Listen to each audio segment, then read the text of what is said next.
Hello everyone, welcome back. By the title of this video, you can guess what I'm going to talk about. This review is going to contain spoilers, so if you haven't seen the movie yet, I advise you not to watch this video if you don't want me to spoil the movie for you.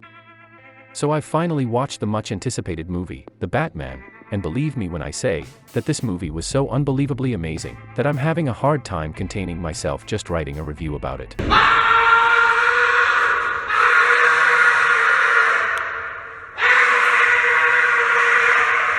I remember back when the first trailer for the movie came out, and after watching it, I instantly got excited and hyped for the moment I'll be able to watch it in the theater. I remember that the movie also encountered some problems while shooting. The most obvious and biggest problem was of course the worldwide pandemic, where at one point, even the main actor got sick because of it for a while. But even with all these problems, it just comes to show that the director, Matt Reeves, and his team, really managed to make an amazing movie, while facing such huge obstacles. When I heard that Matt Reeves was going to direct The Batman, I had hoped that the movie was going to be good, but didn't expect it was going to be this breathtaking as it turned out to be. And after watching the movie, I have to admit that Matt Reeves is now one of my favorite directors working in Hollywood today. Now, I have to point out the obvious. Robert Pattinson's performance as Bruce Wayne in The Batman. Honestly, the first time I heard that Robert Pattinson was going to play the Caped Crusader, I had my doubts, because of those badly made Twilight movies back in the day. But after those movies, Pattinson really improved and showed us that he is capable of portraying more complicated characters like in the movies Good Time and The Lighthouse. Now, his performance as Bruce Wayne was really good for my taste, and honestly, I dare say, he showed us a new way you can portray the billionaire orphan. Because, until now, in previous Batman movies, I was used to seeing actors portray Bruce Wayne as a cocky and rich guy with a playboy lifestyle, but in this movie, you can see that they focused more on a Bruce Wayne that's not trying to pretend being hurt by his past, even in public. And don't get me started on the Caped Crusader. I love the fact that they point out at the beginning of the movie that it's only been 2 years of Bruce Wayne being Batman.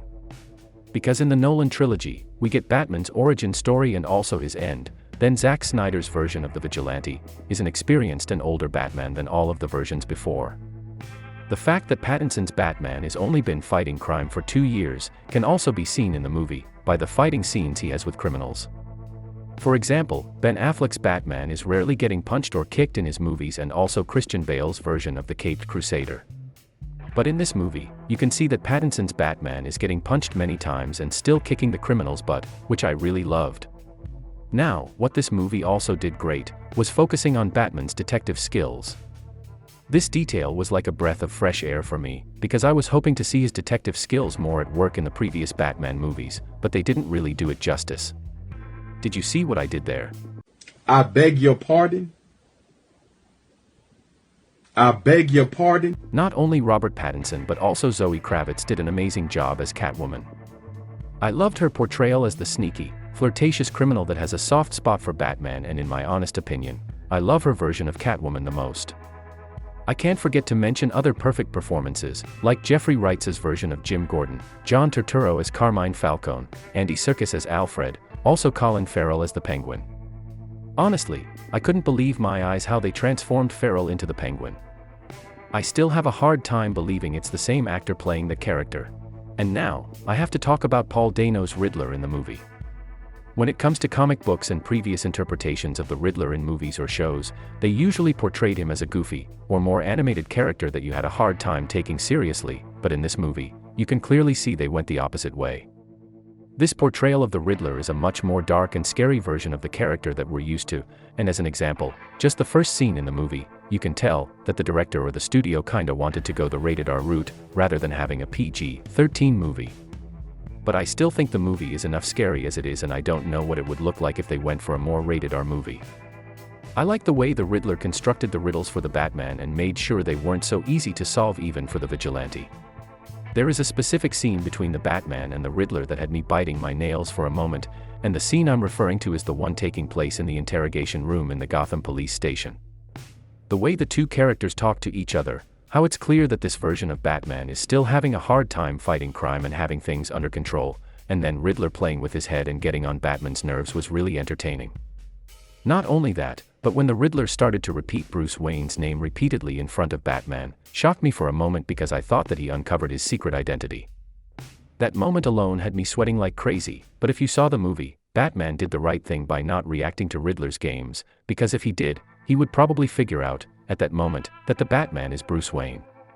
Now if I really have to point out a problem, I would go with the chase scene, where Batman is chasing the Penguin on the road. You can see that when the chase was taking place, Batman's obsession with fighting crime made him ignore all the people that probably died during the chase on the highway. You can't convince me that, in all that chaos and big trucks exploding left and right, people managed to survive. That scene kinda reminds me of Ben Affleck's version of the Batman, where he was also chasing a big truck full of bad guys and using the machine gun on his Batmobile to take care of them.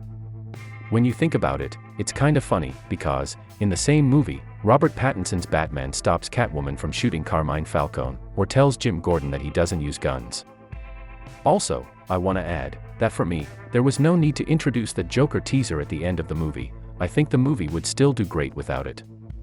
I wouldn't force or tease another Joker in the Batman cinematic universe this early, because we already have Joaquin Phoenix's version, and yes, I know it's not in the same universe as the Batman, but still, I think it's better to have one version of a character at the time. Overall, the movie was amazing and I had a wonderful experience watching it in the theater. Honestly, I was so sucked into the movie that those 3 hours really went by fast. I think this movie is one of the best Batman movies out there, and I even dare to say that it's a tie with Christopher Nolan's The Dark Knight. So this was my opinion on the Batman, and if you watched the movie as well, please make sure to leave a like and comment on what you liked or disliked about the movie. What do y'all think they have in store for us in future Batman movies?